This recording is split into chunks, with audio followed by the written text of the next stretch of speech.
après qui vont nous exposer donc la place de l'hormonoradiothérapie pour ces formes avancées. Merci. Très bien. Donc, bonsoir à tous. Donc, on m'a demandé de vous parler de la prostate à haut risque et de la place de la radio-hormonothérapie.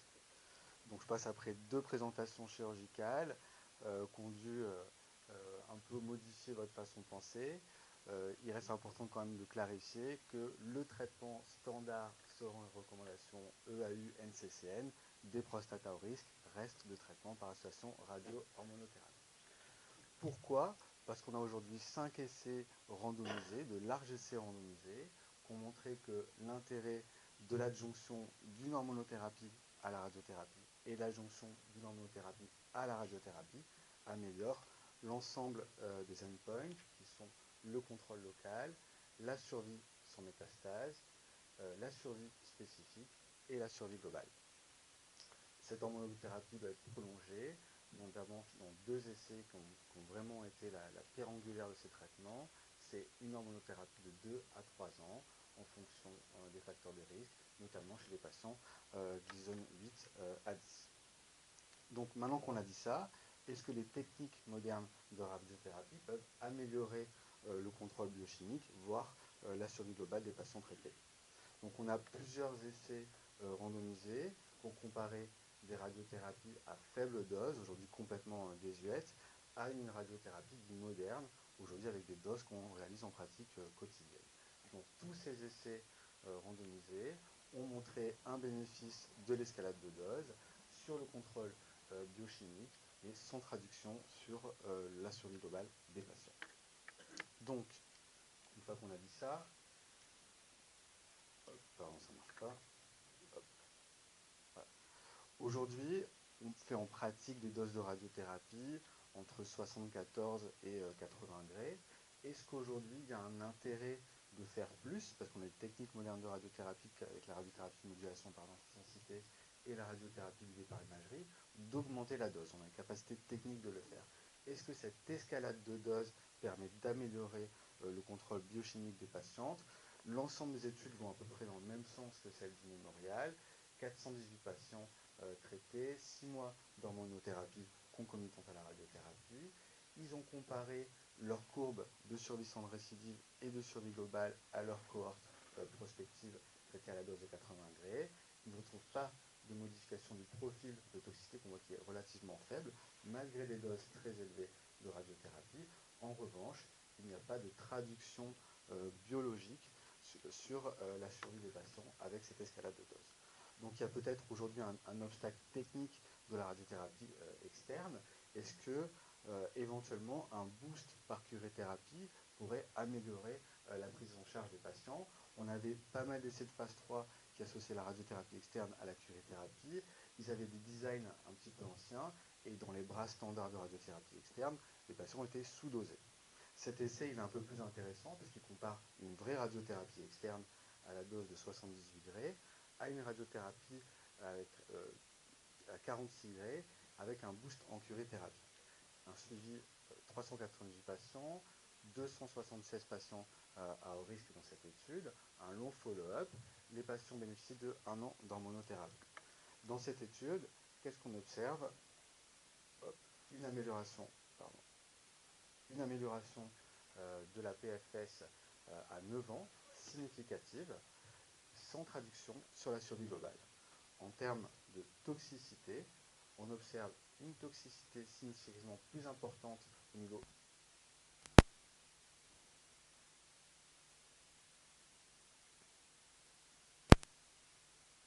de 20% dans le bras curéthérapie versus 5% dans le bras radiothérapie externe. Il n'y avait pas de différence significative sur la toxicité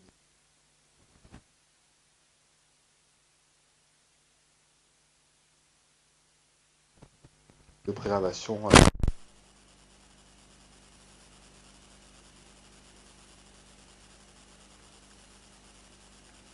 Reste un endpoint important pour la qualité de vie des patients.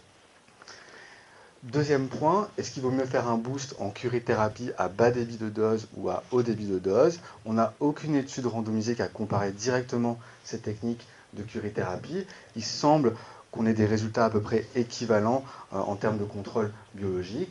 En termes de toxicité, là aussi on n'a pas de données comparatives, mais on a des données rétrospectives issues de 2 phases 3 randomisées qui retrouvent un petit bénéfice sur la toxicité urinaire à 5 ans en faveur de la curithérapie à haut débit de dose.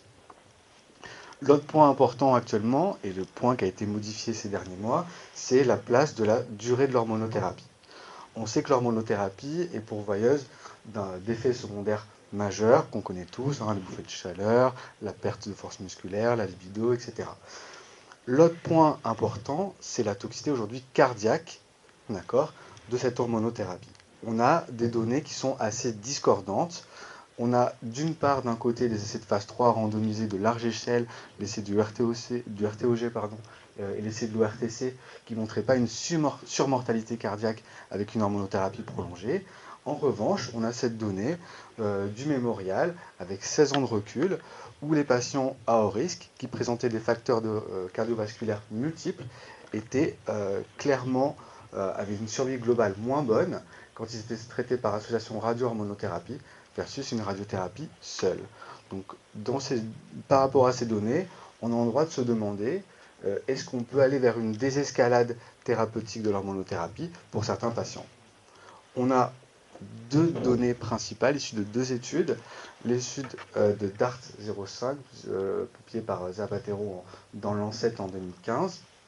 Dans cette étude, les patients qui recevaient une dose de radiothérapie de l'ordre de 75 degrés, donc des doses standards, on leur proposait soit une hormonothérapie de 24 mois, soit une hormonothérapie de 8 mois. Et chez les patients à haut risque, clairement, il y avait un intérêt de maintenir une hormonothérapie à 28 mois. Les données plus récentes, c'est l'étude canadienne, PCS4, 630 patients, tous les patients étaient à haut risque, pas d'escalade de dose, on voit que c'est des doses faibles de radiothérapie, et dans cette étude, on retrouve sur les termes, en termes de survie globale, une équivalence entre 36 mois et 18 mois de traitement. En revanche, le contrôle biologique est un peu moins bon avec 18 mois de traitement. En ce qui concerne les items de qualité de vie, ils sont améliorés par une hormonothérapie de 18 mois. Qu'est-ce qu'on peut en sortir comme données, quelles conclusions en retenir? Donc chez les patients qui sont à haut risque localisé avec un seul facteur de risque, il apparaît tout à fait licite de proposer 6 à 10 mois d'hormonothérapie associée à une radiothérapie avec escalade de dose, soit en radiothérapie externe à 80 degrés, soit avec un boost en curithérapie. Et ça, c'est les recommandations de l'EAU, du NCCN et les données issues de la CNRT. En absence d'escalade de dose, un traitement de 18 mois d'hormonothérapie apparaît intéressant si les patients ont un seul facteur de risque. Chez les patients localement avancés, qui ont plusieurs facteurs de risque, au moins 2 ou une atteinte ganglionnaire, clairement, il faut rester sur une hormonothérapie de 36 mois. Donc aujourd'hui, on va essayer de mettre en évidence quel est le bénéfice des nouvelles techniques de radiothérapie. À peu près tous les services de radiothérapie se sont renouvelés ces 10 dernières années. Le parc a énormément évolué. On a des techniques embarquées de radiothérapie qui permettent d'améliorer les résultats, notamment grâce à la radiothérapie avec modulation d'intensité, mais aussi avec la radiothérapie guidée par l'imagerie. Donc pour faire très simple sur la RCMI permet un peu de sculpter la dose et de s'adapter aux organes sensibles autour. On a clairement une diminution de la toxicité urinaire et de la toxicité rectale avec des niveaux de dose qui sont différents avec une escalade de dose de radiothérapie. Donc aujourd'hui, elle est utilisée en pratique clinique et elle est bien entendu reconnue. L'autre problématique qu'on a en radiothérapie externe, et notamment dans la prostate, c'est que ça reste un organe mobile. Cette mobilité d'organes, elle est principalement médiée par la distension rectale, mais aussi la déplétion vésicale qu'il faut essayer de monitorer à chaque séance, voire même au sein de la séance, quand on traite des patients en cyberknife, comme ici. On a des séances de radiothérapie stéréotaxique qui vont durer jusqu'à 1 heure, et on voit qu'il peut y avoir une mobilité extrêmement importante de la prostate durant les séances de radiothérapie, et ça c'est suivi grâce à des fiduciaires. Donc les solutions techniques qu'on a aujourd'hui pour monitorer la position de la prostate sont l'utilisation de scanners embarqués ou équivalents avec imagerie CBCT et MDCT, ou aussi la mise en place de grains intraprostatiques monitorés par des radios quotidiennes avant chaque séance de radiothérapie. Alors, est-ce que ces nouvelles techniques de radiothérapie guidées par l'imagerie ont un impact clinique? Oui, clairement. il y a un impact clinique sur la toxicité, avec une réduction des toxicités aiguës et chroniques des patients traités avec ce type d'IGRT. Le bénéfice sur la récidive biologique est moins clair, d'accord, beaucoup moins clair. Donc ça a fait l'objet d'un essai randomisé français qui a été publié l'année dernière, présenté l'année dernière à l'ASCO. Et dans cette étude, présentée par De Croisier, l'auteur a comparé deux bras, une technique standard où on fait des imagies de contrôle J1, J2, J3 et hebdomadaire, qui est un peu en désuétude actuellement, versus une imagerie de repositionnement quotidienne. Et dans cette étude, de manière très surprenante, on ne retrouve aucune différence sur la survie sans maladie. Par contre, on observe clairement une amélioration du profil de toxicité. Les auteurs n'expliquent pas ces résultats tout à fait inattendus. L'autre nouveauté dans la radiothérapie prostatique, c'est la place de l'hypofractionnement. D'accord ? On sait tous, on a des données qui vont dans le sens que probablement les doses élevées de radiothérapie sur la prostate seraient intéressantes pour améliorer le contrôle clinique et bien entendu biochimique. On avait au départ des essais de supériorité ces radiothérapies hypofractionnées et toutes ces études étaient revenues négatives. Là, actuellement, on a 3 essais randomisés de non-infériorité, donc un des designs plus simples à mettre en place et probablement avec plus de résultats, qui montrent une équivalence entre la radiothérapie normofractionnée versus une radiothérapie hypofractionnée. Dans ces 3 études, on peut regarder que les données de l'essai CHIP, parce que dans cet essai, on avait à peu près 25% de patients à haut risque. Dans cet essai de non-infériorité, on voit une équivalence du bras 74 versus 60 degrés hypofractionné, avec un recul de 5 ans. En termes de toxicité, on observe un peu plus de toxicité digestive dans le bras hypofractionné en aigu, pas de toxicité urinaire majorée. En ce qui concerne la toxicité sur le long terme, en termes de qualité de vie à 24 mois, aucune différence sur la fonction digestive et urinaire. Quelles sont les recommandations aujourd'hui pour les techniques de radiothérapie?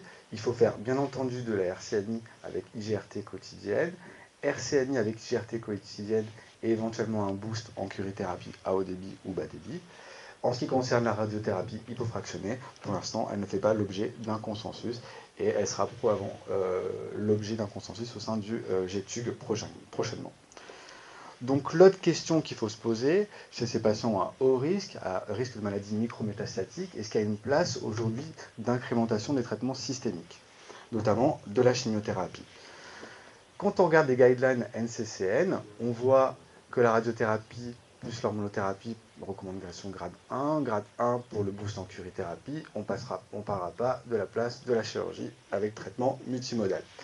Donc dans cette petite astérisque qu'on voit ici, là, le double A, en fait, ça parle juste de l'intérêt de la chimiothérapie adjuvante avec la place de 6 cycles de taxotère après la radio-hormonothérapie.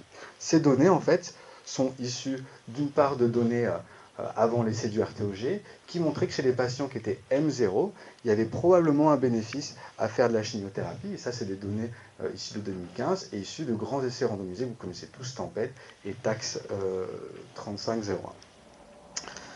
Donc, quand on se pose la question, on se pose un essai randomisé. Dans cet essai randomisé, patient à risque de récit biochimique, bras standard avec une hormonothérapie de 24 mois versus bras standard avec du taxotère en adjuvant. Dans cette étude randomisée du RTOG, donc des équipes sérieuses, on observait une amélioration de la survie sans récidive à 6 ans de 65 versus 55% avec un hasard ratio à 0,76. Ce bénéfice se traduisait par un léger bénéfice sur la survie globale de l'ordre de 4% à 5 ans, avec un taux de décès toxique de 2 décès versus 0 dans le bras sans taxotère, et une toxicité hémato un peu plus importante bien sûr dans le bras taxotère. On est en attente de données un peu plus matures sur la survie globale pour éventuellement proposer ce traitement à des patients qui sont très sélectionnés.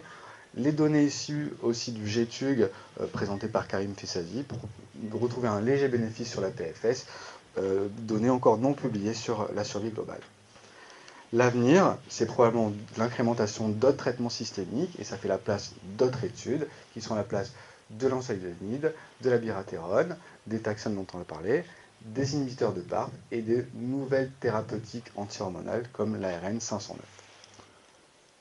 Je vous remercie pour votre écoute.